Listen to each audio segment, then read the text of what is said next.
യഥാർത്ഥത്തിൽ തൃശ്ശൂരിൽ നിന്ന് പുറത്തു വന്ന വാർത്തകൾ ഇപ്പോൾ പൂരം കലക്കാൻ നേതൃത്വം നൽകിയത് ഒരു കമ്മീഷണർ അഴിഞ്ഞാടിയിട്ടാണെന്ന് പിന്നെ ഗവൺമെൻറ് പറയുന്നത്. ആ കമ്മീഷണറുടെ മേലെയുള്ള ലോ ആൻഡ് ഓർഡർ ADGP എന്തുകൊണ്ട്, ആഭ്യന്തര വകുപ്പ് മന്ത്രി, DGP ആരും എന്തുകൊണ്ട് അയാളെ ആ സമയങ്ങളിൽ നിലക്ക് നിർത്താൻ തയ്യാറായില്ല എന്ന് വെച്ചാൽ BJPക്ക് വേണ്ടി കുളം കലക്കി കൊടുക്കുന്ന പരിപാടി കേരളത്തിൻ്റെ മുഖ്യമന്ത്രി കൂടി അറിഞ്ഞ് പോലീസ് നടപ്പിലാക്കി കൊടുത്തതാണ്.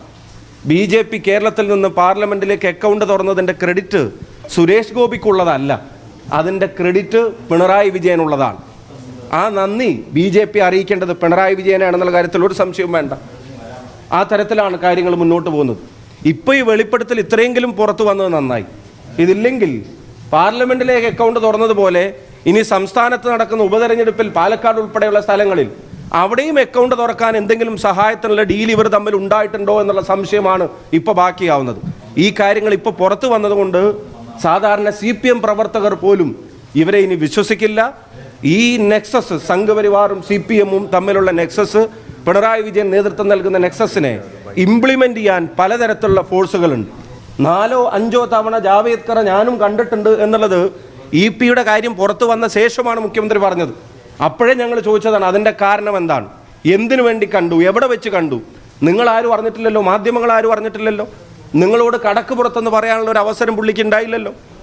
ഇപ്പം നിങ്ങൾ പോലും അറിയാതെ, കേരളത്തിൽ ആരും അറിയാതെ 4 or 5 തവണ കേരളത്തിൻ്റെ ചുമതലയുള്ള ജനറൽ സെക്രട്ടറിയുമായി ഒരു CPM മുഖ്യമന്ത്രി, BJP ജനറൽ സെക്രട്ടറിയുമായി, പ്രഭാരിയുമായി ഒരു CPM മുഖ്യമന്ത്രി എന്തിന് ചർച്ച നടത്തിയെന്ന് ചോദിക്കാൻ ആർജവമുള്ള ഒരാളും ആ പാർട്ടിയിലുണ്ടെന്നോ അല്ലെങ്കിൽ അതിൻ്റെ നേതൃത്വത്തിലുണ്ടെന്നോ വിശ്വസിക്കാൻ വയ്യ.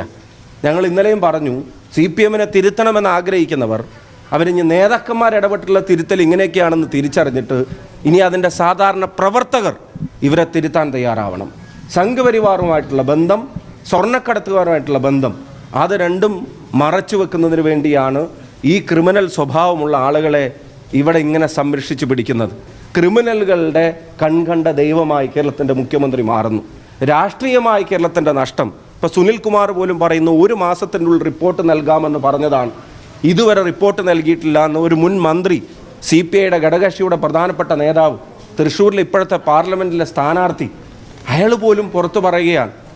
രാഹുൽ ഗാന്ധിയുടെ DNA ടെസ്റ്റ് നടത്തണമെന്ന വൃത്തികേട് വിളിച്ചു പറഞ്ഞ അൻവറിനെ അപ്പോൾ പിന്തുണച്ചിരുന്ന മുഖ്യമന്ത്രി, അത് തള്ളിപ്പറയേണ്ടതിന് പകരം പിന്തുണച്ചിരുന്ന മുഖ്യമന്ത്രി, ഇപ്പോൾ ഇത്രയും ഗുരുതരമായ വെളിപ്പെടുത്തൽ വന്നിട്ടും എന്താ നടപടികൾ എടുക്കാത്തത്? SP ഓഫീസിലെ മരമുറിയുമായി ബന്ധപ്പെട്ട് SP ഓഫീസിന് സമീപത്ത് താമസവാസിയോട് പോലീസ് തന്നെ വ്യാജമൊഴി നൽകാൻ വേണ്ടി നിർദ്ദേശം നൽകിയിരിക്കുന്നു. ഇദ്ദേഹത്തിൻ്റെ ആഭ്യന്തര വകുപ്പിൻ്റെ കീഴിൽ ഇത് പോലീസാണോ കള്ളനാണോ എന്ന് അറിയാൻ കഴിയാത്ത സാഹചര്യത്തിലേക്ക് മാറിയിരിക്കുക. അന്വേഷണം പ്രഖ്യാപിച്ചു എന്ന് പറഞ്ഞിട്ട് പോലീസ് ചെയ്യുന്നത് എന്താ? ആ വീട്ടിൽ ചെന്നിട്ട് പറയാം, നിങ്ങൾ നേരത്തെ ഞങ്ങൾക്ക് പരാതി തന്നിരുന്നു എന്ന് പറയണമെന്നും ആ തന്നിരുന്നു എന്ന് പറയുന്നതിൽ ഉറച്ചു നിൽക്കണമെന്നും അന്വേഷണത്തിന് ചെല്ലുന്നവരെന്ന് പറഞ്ഞ് അയൽ വീട്ടിലെ ആളുകളോട് പറയാൻ. ഇതാണോ അന്വേഷണം നടക്കുന്നത്? കേരളത്തിലെ പോലീസിൻ്റെ മുഴുവൻ വിശ്വാസ്യതയും ക്വസ്റ്റ്യൻ ചെയ്യപ്പെടുന്ന തലത്തിലേക്ക് കാര്യങ്ങൾ മാറി മറിയുന്നു ഈ പറയുന്ന ഉദ്യോഗസ്ഥരെ സംരക്ഷിക്കാൻ വേണ്ടി മാത്രം. അപ്പം ആ മരമുറിയുമായി ബന്ധപ്പെട്ടപ്പോൾ ഇപ്പോൾ ഉണ്ടായ വെളിപ്പെടുത്തൽ, ഞാൻ ആ വാർത്ത കണ്ടിരുന്നു. അതിലുണ്ടായ വെളിപ്പെടുത്തൽ എന്ന് പറയുന്നത് ഇവർ ചെന്ന് പറഞ്ഞു എന്ന് പരാതി നേരത്തെ തന്നിരുന്നു എന്ന് പറയണം, ആ പരാതിയിൽ ഉറച്ചു നിൽക്കുന്നു എന്ന് പറയണം. ഇപ്പോൾ പോലീസ് കള്ളൻ്റെ പണിയാണ് എടുക്കുന്നത് ഇപ്പോൾ ഈ ആഭ്യന്തര വകുപ്പിൻ്റെ കീഴിൽ.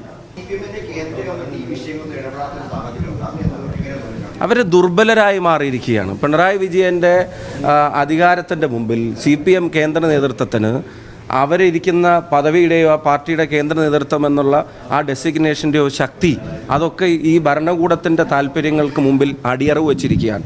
ഒരു കാലത്തുമില്ലാത്ത വിധത്തിൽ CPM കേന്ദ്ര നേതൃത്വം ദുർബലമായി പോകുന്ന കാഴ്ചയാണ്. അതല്ലെങ്കിൽ ഇത്രയും ഗുരുതരമായ വെളിപ്പെടുത്തലുണ്ടായിട്ട് അതിലേറ്റവും പ്രധാനം, മറ്റാരോപണങ്ങൾ അവിടെ നിൽക്കട്ടെ, സംഘപരിവാർ താല്പര്യങ്ങളെ സംരക്ഷിക്കാൻ ശ്രമിച്ചു എന്നുള്ളത്, അല്ലെങ്കിൽ തൃശ്ശൂർ പൂരം കലക്കാൻ കൂട്ടുനിന്ന കമ്മീഷണറെ അയാൾ അഴിഞ്ഞാടുന്ന മണിക്കൂറുകൾ മുഴുവൻ നിയന്ത്രിക്കാതെ കാത്തിരുന്നിട്ട് അവിടെ സുരേഷ് ഗോപി ഉൾപ്പെടെയുള്ള ആളുകളുടെ ഇടപെടലിന് വഴിയൊരുക്കി കൊടുത്തു എന്നൊക്കെ പറയുന്നത് ഒരു സംഘപരിവാർ അജണ്ടയ്ക്ക് കൂട്ടുനിന്നു കേരളത്തിലെ പോലീസ് സംവിധാനം എന്ന് പറയുമ്പോൾ പാർട്ടി എന്നുള്ള നിലക്ക് അവർക്ക് എന്തെങ്കിലും സിൻസിയാരിറ്റി ഉണ്ടെങ്കിൽ കേന്ദ്ര നേതൃത്വം സ്റ്റെപ്പ് ഇൻ ചെയ്യാൻ എന്തിനാണ് കാത്തിരിക്കുന്നത്? അവർ പിണറായി വിജയൻ്റെ അധികാരത്തിൻ്റെ മുമ്പിൽ അവർ അശക്തരായി മാറുകയാണ്, ദുർബലമായ നേതൃത്വമായി മാറുകയാണ്. അവർക്ക് അവരുടെ ഉത്തരവാദിത്വം ഓർമ്മയുണ്ടെങ്കിൽ അടിയന്തരമായി വിശദീകരണം ചോദിക്കാനും ഈ സംഘപരിവാർ ബന്ധത്തെ സംബന്ധിച്ച്, ഈ നെക്സസിനെ സംബന്ധിച്ച് വിശദീകരണം ചോദിക്കാനും അന്വേഷണം നടത്തി തിരുത്തൽ നടപടികളെടുക്കാനും CPM കേന്ദ്ര നേതൃത്വം ആർജവം ബാക്കിയുണ്ടെങ്കിൽ അത് കാണിക്കണമെന്ന് പറയുന്നു. ഈ കോൺഗ്രസിലെ കാസ്റ്റിംഗ് കൾച്ചർ ആരോപണത്തിൽ ഒരു അന്വേഷണം വേണമെന്ന് അഭിപ്രായമാണ്. ഞാൻ അതിനെപ്പറ്റി പറഞ്ഞു കഴിഞ്ഞല്ലോ. അതിൻ്റെ മറുപടി KPC പ്രസിഡന്റ് പറഞ്ഞു, പ്രതിപക്ഷ നേതാവ് പറഞ്ഞു. വളരെ വ്യക്തമായി തന്നെ എല്ലാ ചോദ്യങ്ങൾക്കും അവർ ഉത്തരവും പറഞ്ഞിട്ടുള്ളതാണ്. അതിൽ തന്നെ അങ്ങനെ ഉറച്ചു നിൽക്കുക. അതിനേക്കാളും ഗുരുതരമായിട്ടുള്ള പ്രശ്നങ്ങൾ നമ്മുടെ നാടിനെ സംബന്ധിച്ചുണ്ടാവുകയാണ്. നിങ്ങളുടെ ഭരണകക്ഷിയിലെ ഒരു MLA നേരിട്ട് വെളിപ്പെടുത്തിയതിന് ഒരു ഗൗരവമില്ല എന്ന് കൈരളിക്ക് തോന്നണ്ട. വളരെ സീരിയസ് ആയിട്ടുള്ള കാര്യങ്ങളാണ് പറഞ്ഞിരിക്കുന്നത്. BJPക്ക് അക്കൗണ്ട് തുറക്കാൻ സഹായം ചെയ്തു കൊടുത്ത് പൂരം കലക്കി കൊടുത്ത ഉദ്യോഗസ്ഥരെന്നുള്ളതാണ് വന്നിരിക്കുന്നത്. വളരെ സീരിയസ് ആണ്. അങ്ങനെ ഉണ്ടായിട്ടില്ല എന്നുള്ളത് കൃത്യമായി നേതൃത്വം വ്യക്തമാക്കി കഴിഞ്ഞല്ലോ. i2i News, an eye for truth. i2i News subscribe ചെയ്തിട്ടില്ലാത്തവർ ഇപ്പോൾ തന്നെ സബ്സ്ക്രൈബ് ചെയ്യുക. നോട്ടിഫിക്കേഷൻ ലഭിക്കുവാൻ ബെൽ ബട്ടണും അമർത്തുക.